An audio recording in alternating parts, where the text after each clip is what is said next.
And I would say to all of you, if you're ever facing a decision in your life, this is kind of a good rule of thumb, because you always have to ask yourself, is this not right for me? Or am I just useless and lazy? And looking for an easy way out, right? Because some people are more prone to that than others. If you're not very conscientious, for example, you're going to be more prone to that sort of thing. But it's good to keep yourself in check. And so maybe you're not doing very well in your job, and you think, well, I should either do a better job at my job, or maybe I should find a new job. And it's hard to do better at your job. And so then you might wonder if your decision to find a new job is just an escape. You have a better plan.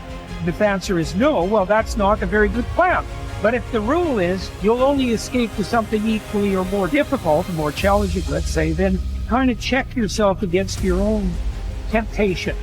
You will never win at the highest level until you can hold two competing ideas in your head. And here are the two ideas. Idea number one, this is going to take me 10 years. Idea number two, I'm going to make it happen today. And I'm going to ask myself every day, why didn't it happen today? What thing did I not do? What skill set am I missing? What am I going to have to do? What's the next massive leap forward? But it's going to take 10 years and only actually going to happen for me if I'm going all out every day like it has to happen right now. I and other successful people wake up every day doing the same thing, fighting back against the distractions, the fears, the doubts. And we learn over time, we build into a habit, to spend more time having control instead of more time being out of control. Every day is an opportunity for you to start taking control of your life. The first step. Don't be anxious. The second step, concentrate on what you have to do. Fix your eyes on it. Remind yourself that your task is to be a good human being. Then do it without hesitation. There are few people who have decided within themselves, I've got what it takes to make it. They're not afraid about tomorrow because of how they see themselves, because of what they feel that they deserve, because of what they feel that they can create for themselves. Because these people have decided, as they look at the future, as they look at themselves, there's a way. Where there's a will, there's a way for thee. You begin to create a way out of no way. And when you have that kind of consciousness, when you have that kind of spirit, nothing can stop you. Nothing. At dawn, when you have trouble getting out of bed, tell yourself, I have to go to work as a human being. What do I have to complain of if I'm going to do what I was born for, the things I was brought into the world to do, or is this what I was created for? To huddle under the blankets and stay warm, so you were born to feel nice. Instead of doing things and experiencing them, don't you see the plants, the birds, the ants and spiders and bees going about their individual tasks, putting the world in order as best they can, and you're not willing to do your job as a human being? Why aren't you running to do what your nature demands? You don't love yourself enough, or you'd love your nature too and what it demands of you. Casting aside other things, hold to the precious few. And besides, bear in mind that every man lives only the present, which is an indivisible point, and that all the rest of his life is either past or is uncertain. Brief is man's life, and small the nook of the earth where he lives. Brief, too, is the longest posthumous fate, void only by a succession of poor human beings who will very soon die, and who know little of themselves, much less of someone who died long ago. Just that you do the right thing. The rest doesn't matter, cold or warm, tired or well rested, despised or honored, dined or busy with other assignments. Because dying too is one of our assignments in life. So as well, to do what needs doing. Look inward. Don't let the true nature of anything elude you. Before long, all existing things will be transformed, to rise like smoke, assuming all things become one, or be dispersed in fragments, to move from one unselfish act to another with God in mind. Only there, delight and stillness. When jarred, unavoidably by circumstances, revert at once to yourself and don't lose the rhythm more than you can help. You'll have a better grasp of the harmony if you keep going back to it. When another blames you or hates you, or people voice similar criticisms, go to their souls, penetrate inside and see what sort of people they are. You will realize that there is no need to be racked with anxiety that they should hold any particular opinion about you. When you wake up in the morning, tell yourself, the people I deal with today will be meddling, ungrateful, arrogant, dishonest, jealous, and surly. They are like this because they can't tell good from evil.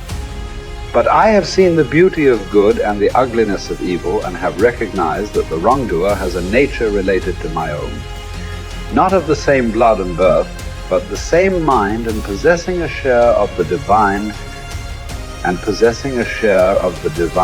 and so none of them can hurt me. No one can implicate me in ugliness, nor can I feel angry at my relative or hate him. We were born to work together like feet, hands and eyes, like the two rows of teeth, upper and lower. To obstruct each other is unnatural. To feel anger at someone, to turn your back on him, these are unnatural. You want to begin to look out on your life and what you want for you. And I think that when we begin to focus in the area of what does it take for us to act, I think we can say events can inspire us to act. That particular event in his life, circumstances. A friend of mine, he wanted to do something and he just did not have the motivation and the drive and the confidence within himself. But his circumstances changed overnight through an acquisition of the company that he worked for. He lost his job through the inspiration of desperation. He had to act. See, life also are things that can inspire us to act. See, we don't have the courage, and that's what it takes, courage. It takes guts to do that which you know you need to do. If you don't have the courage to act, life many times will move on you and make you act. Life will whoop your butt so bad. You will be so miserable. You will catch so much hell. You say, yes, I will do it. What do you want me to do? Take me. A friend of mine said, I can't stop smoking. I can't stop smoking. Doctor said, Sam Axelrod, you have emphysema. Sam never picked up another cigarette and said, look at those stupid people smoking. Sam, you did it for 35 years. How can you talk about people? Well, I was different. I'm trying to help them. They don't have to do the same thing I did. But be compassionate, Sam. Isn't it interesting how quickly we forget? So I'm saying that look at something in your life. It might be just writing a letter to somebody to say thank you. It might be just to apologize to somebody. I had a confrontation in the Penobscot building with a security guard there. He responded to me what I perceived as a negative way, and he and I engaged in an argument. I did not like the way I handled that. I avoided going through the front door for a long time because I didn't want to face him.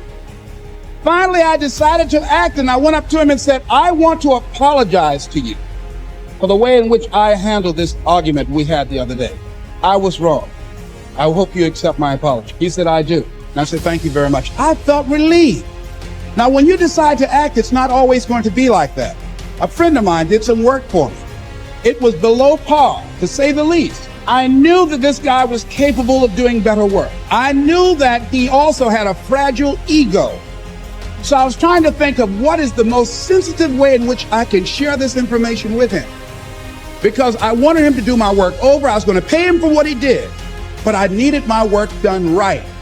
But I was afraid that I would hurt his feelings. So I was very, very meticulous in how I approached him. And I said, let me share this with you. You know I care about you and that you're a very talented and gifted person. And you and I both know that what you have given me is not a true reflection of your talents and abilities. And I'm saying, let's go back in the studio and do this again. And he said to me, I'm going to forget you ever said that. I was wiped out. He never spoke to me again.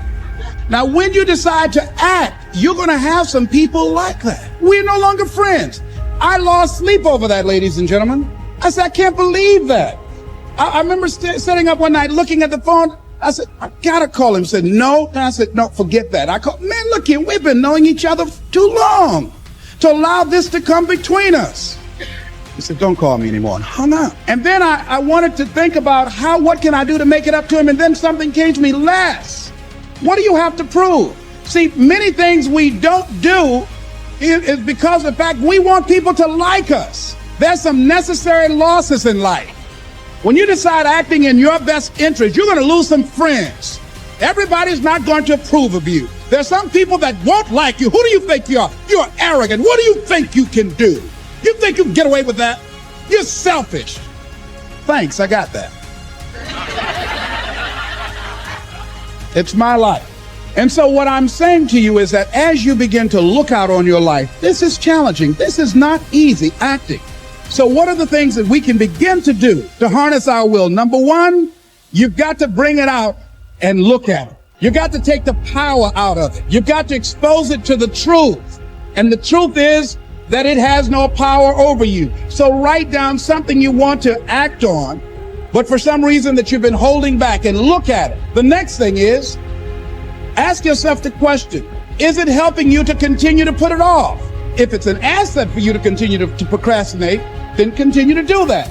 But if it's a liability for you, if it's causing you some mental and some emotional challenges, or perhaps a financial problem, look at that. Examine that for what it is. Next step, ask yourself, what's blocking you? What's preventing you from acting? Why don't you have the courage to handle that? Why won't you face that? What are you running away from? What kind of avoidance behavior are you engaged in? Next is, what is the worst thing that can happen when you take action? So I looked at that and I said, what's the worst thing can happen when I tell him this? He can say, I don't like you. And he did. Now what happened? I experienced that. I looked at that. I saw that. And guess what, ladies and gentlemen? I didn't die. My feelings were hurt a little bit. I lost some sleep about it. And sometimes I think about it when I drive past his house, but I'm still here. It's uncomfortable, but it's okay. It doesn't bother me anymore. I've gotten used to it now.